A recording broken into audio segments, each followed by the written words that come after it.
Hey, what's up, guys? Welcome back to another review. This time of set 75300, the Imperial TIE Fighter, 432 pieces. The set goes for $40, although you can almost certainly find it for $30 or less.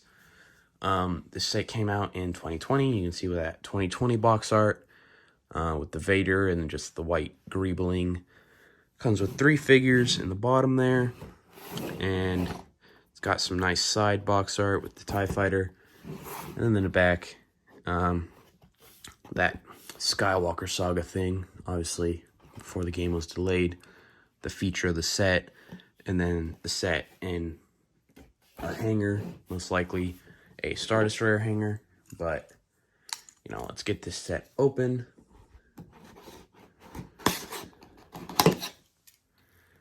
And opening it up.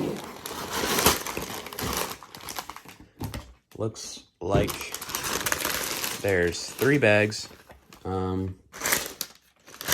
Maybe no stickers, so if true, that's pretty nice. And then the instruction manual. Going to the back, you get the Skywalker Saga page, and showing off the figures from the sets, and then the sets themselves. I have reviews on the Millennium Falcon Microfighter and the Tauntaun versus AT-AT. And then just shows the set fully built. Back when they had, not ugly instruction manuals. But either way, now that we've got it open, let's get the set built. All right, now that the set's built, let's take a look at 3 minifigures. We're going to start off with the TIE Pilot. Like I said in my TIE Bomber review, it's a nice looking figure.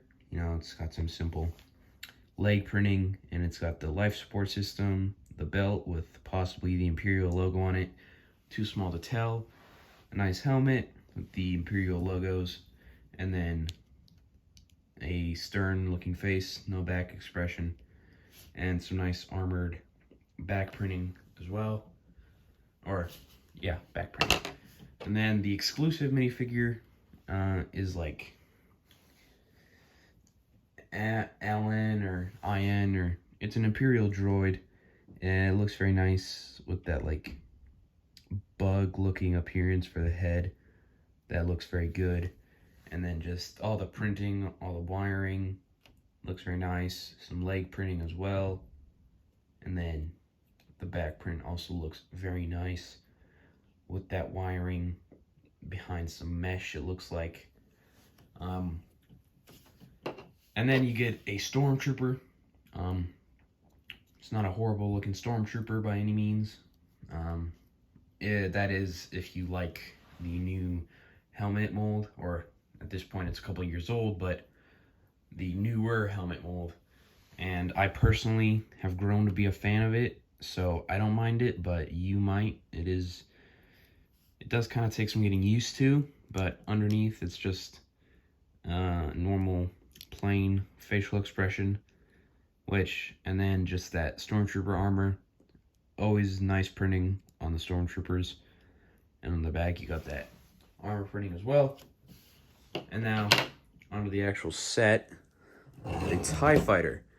The model itself looks pretty nice. Oh, look at that coming apart. Anyway, it's pretty nice. First problem is the fact that they can't just make them in light gray.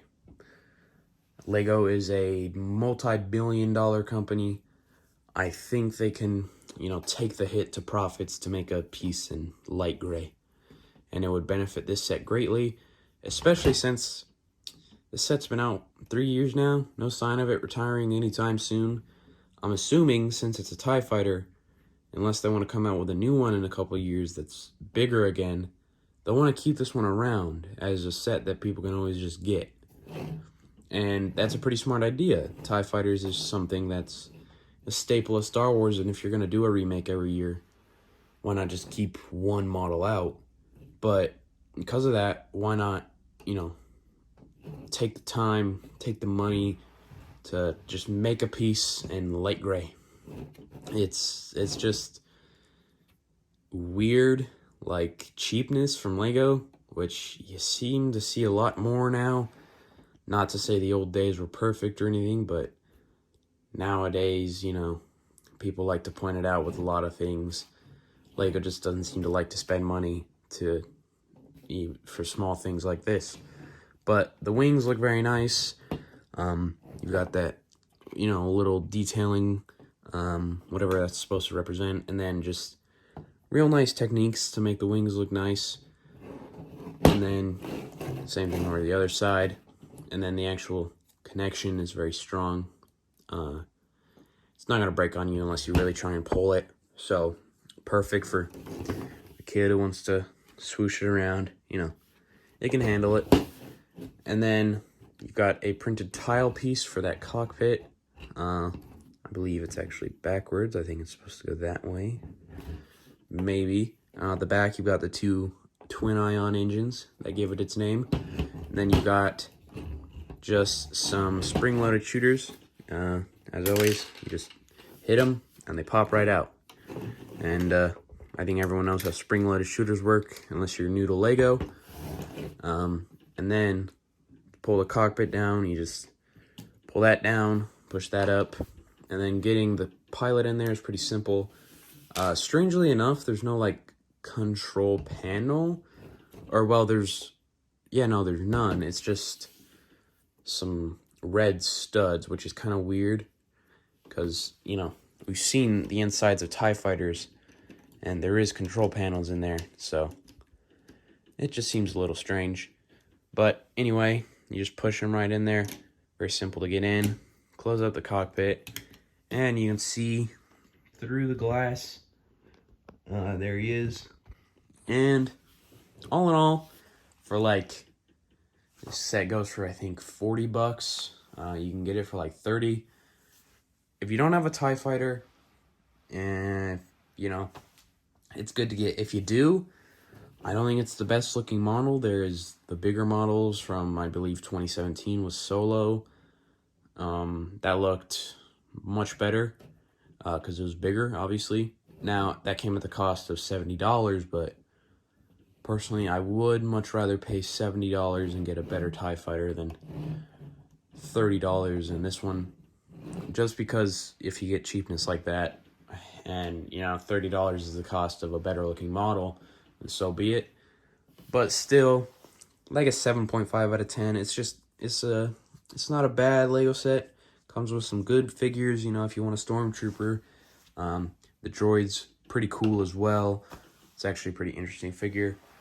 And all in all, it's pretty worth it if you don't have a TIE fighter, or, you know, if you do and you just want to get another TIE pilot or the droid or Stormtrooper. And yeah, that's all I got for this one. If you want to see more Lego stuff from me, you know, hit that subscribe button, leave a like on the video, and I will see you in the next one. Peace.